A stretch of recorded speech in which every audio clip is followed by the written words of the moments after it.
Olá pessoal do Mexa-se, estamos aqui mais uma vez para falar sobre um assunto muito importante. Com os novos tempos, o tal do corona, muita gente vem querendo saber como melhorar o sistema imunológico para passar por esse processo aí, por esse período da nossa vida, sem maiores problemas. E para a gente esclarecer um pouquinho sobre esse assunto, mais uma vez convidamos a nutricionista Ieda, que já é nossa sócia aqui, e ela vai esclarecer um pouquinho sobre como a alimentação pode influenciar no sistema imunológico, para a gente ter um pouco mais de saúde e tranquilidade também, né, Ieda? Ieda, como que a gente pode proceder em relação à alimentação para que a gente tenha um sistema imunológico eficiente? Sim, a procura, como você colocou, tem sido muito grande. Esse assunto é muito pertinente à fase que nós estamos enfrentando, do Covid-19. Então, a nutrição tem um papel fundamental, nesse enfrentamento, e por conta de contribuir com toda essa melhora do sistema imunológico, das defesas do nosso organismo. Então, tem uma série de estratégias, que eu coloco em uso no meu dia a dia e eu vou compartilhar um pouquinho aqui com vocês. Maravilha! A gente sabe que o exercício ele ajuda bastante no sistema imunológico, mas atrelado à nutrição isso pode ser potencializado. Como que a gente poderia pensar aí como estratégia?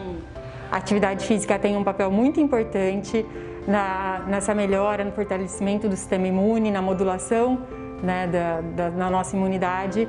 Mas assim, a gente sabe que nem a quem e nem além, porque a atividade física intensa, aqueles atletas que performam muito, que tem uma atividade física muito intensa, acaba tendo uma imunossupressão.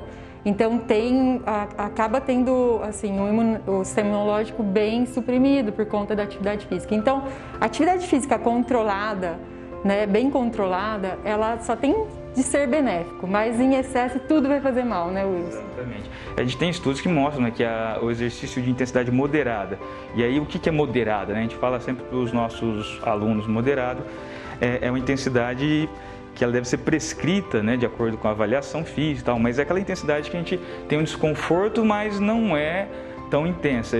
Então esse tipo de trabalho vem a reforçar mais o sistema imunológico, artigos mostrando que logo após a atividade a gente tem esse reforço. E como você falou, exercícios ou sessões de treinamento extremamente extenuantes podem suprimir o sistema imunológico momentaneamente.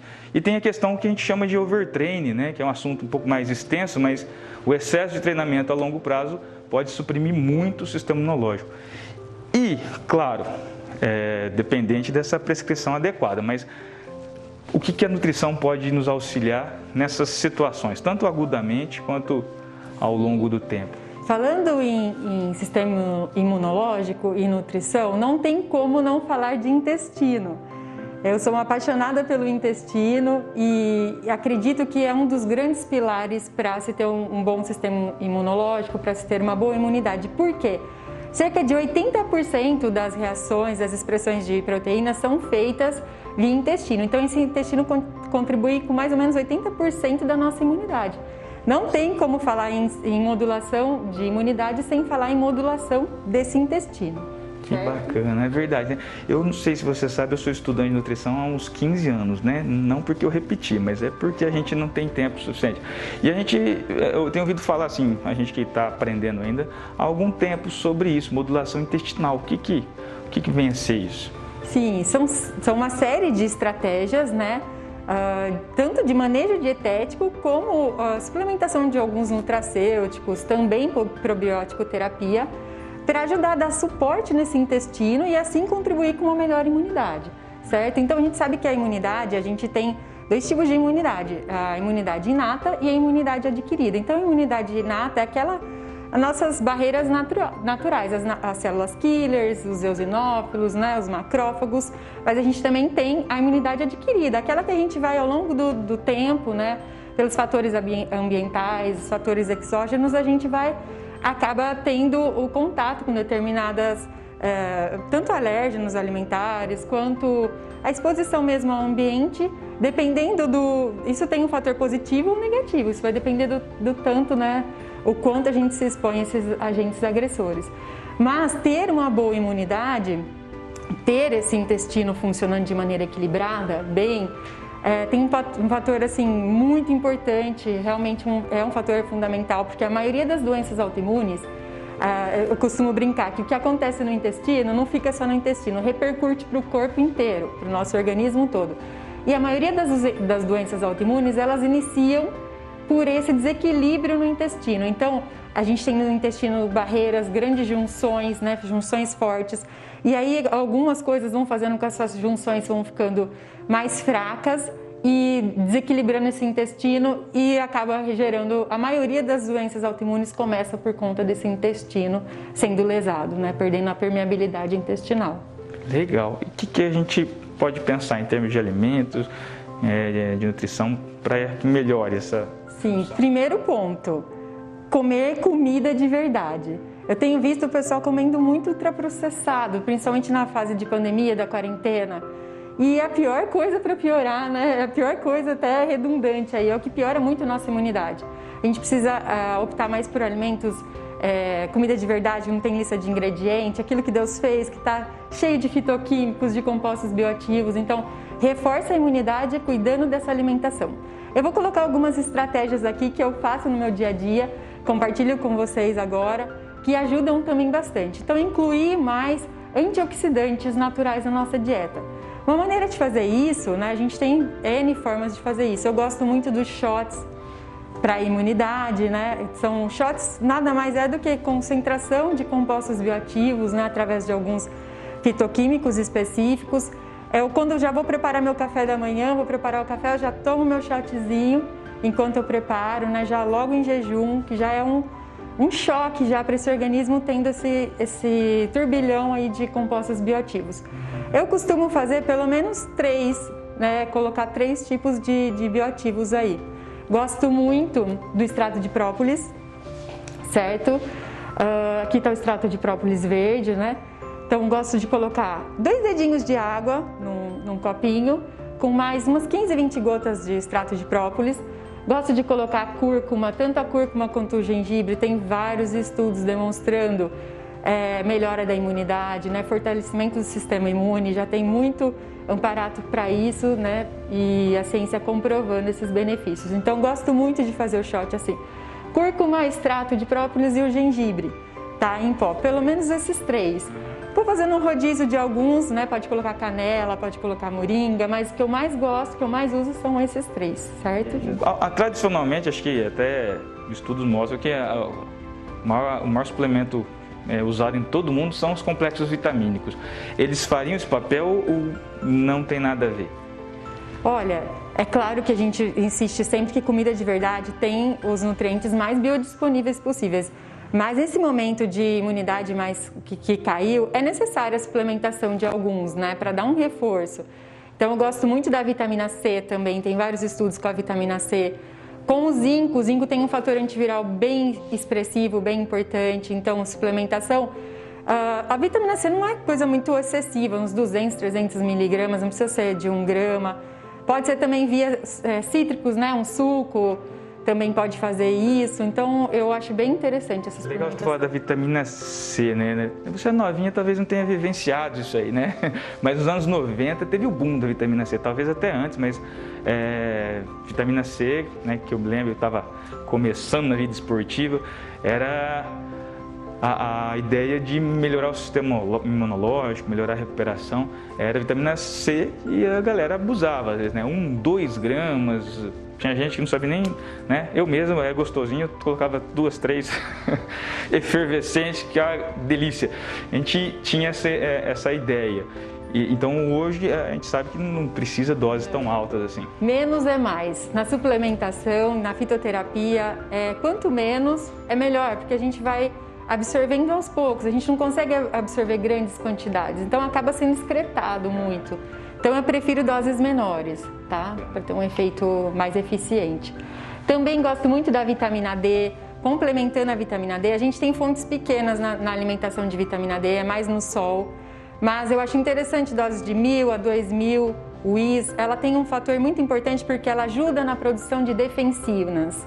Então as defensinas elas vão auxiliar o fortalecimento do sistema imunológico. Então tem vários estudos, até mostrando no caso de Covid, já saíram alguns que paciente com status de vitamina D dentro do que se considera adequado, tinha uma recuperação muito melhor, né, nos casos de Covid-19. Então, é bem interessante.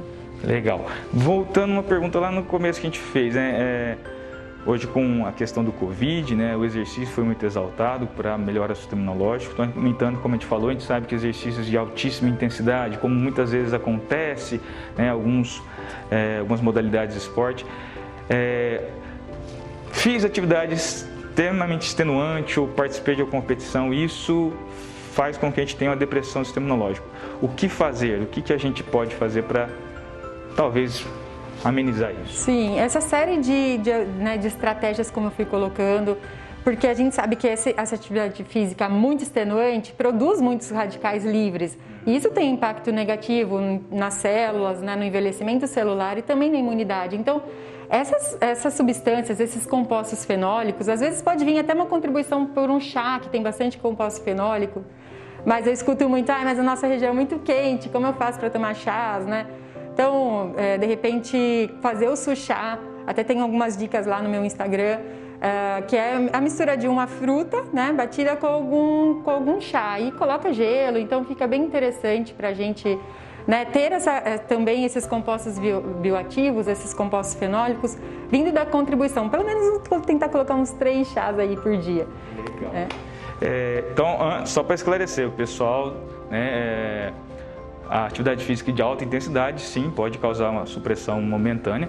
Não quer dizer que a gente não deva fazer esse tipo de atividade, mas a gente tem que, primeiro, ter um profissional que possa programar a sua atividade física, ou seja, ter momentos de atividade de alta intensidade, mas em grande parte do momento, atividade de moderada intensidade, que vão favorecer, inclusive, isso, né? E pegar as dicas da Ieda aqui em relação à nutrição, para que a gente possa, né, equilibrar tudo isso. Ieda, qual seriam as últimas dicas que você poderia nos dar aí sobre... Sim, olha, eu não tenho como falar de intestino e não falar dos probióticos. Então tá aqui uma kombucha para lembrar disso. Então a gente tem muitas marcas de probióticos no mercado, via manipulação mesmo, tentar colocar umas 3, 4 cepas, a gente coloca essas cepas dentro de um comprimidinho, né? E aí a gente sabe que vai reequilibrar essa microbioma e vai estar ajudando nessa barreira intestinal. Então, o probiótico é importantíssimo. A glutamina, que também está aqui, a glutamina é um aminoácido que ajuda a fortalecer a barreira, ela recupera os enterócitos, que são as células do intestino. Então, nada é para usar para sempre, mas no período que você sabe que cai mais sua imunidade, de repente sabe que em julho geralmente você fica com a imunidade mais baixa, já se preparar um pouco antes, já em maio, já tentar começar a tomar uma glutamina, né? Doses de 3 a 5 gramas. Não vejo problema, é só não fazer doses muito altas. Não é para tomar para sempre, mas por um período eu acho super importante, porque ela vai dar esse suporte para a barreira intestinal, certo? Então, além dos probióticos, da glutamina, eu gosto de falar também das beta-glucanas. Aqui está representado pelo farelo de aveia. Então, seriam substratos, alimentos para esses probióticos, né? Então, a gente dá os alimentos para eles, que são as beta-glucanas. Então, 1 a 2 colheres de sopa de aveia, incluir aí na dieta, é super interessante para que a gente tenha esse suporte, né, de prebiótico alimentando aí os probióticos, certo? Como que é o nome dela mesmo? Kombucha. Kombucha. Ela então seria, de uma forma generalizada, É também um tipo de probiótico, né, de simbiótico. Ele é feito através dessa fermentação de um chá e mais uma planta. Esse daqui é de hibisco, com um chá de hibisco, né? E coloca-se açúcar mascavo e tem uma colônia lá de simbióticos, que a gente chama de colônia alfefo, né? Que é a mãe que vai fazer isso, que vai se fermentar. Então, ela é interessante, não é para todo mundo, nem todo mundo se sente bem, mas é bem interessante, sim, ela dá suporte também para o sistema imunológico, tá?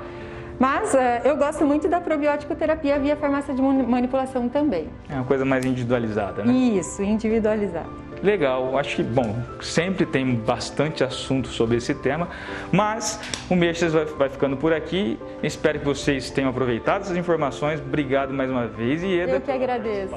Para nossa alegria, vem aqui nos informar sobre nutrição. E na próxima semana tem mais Mexas.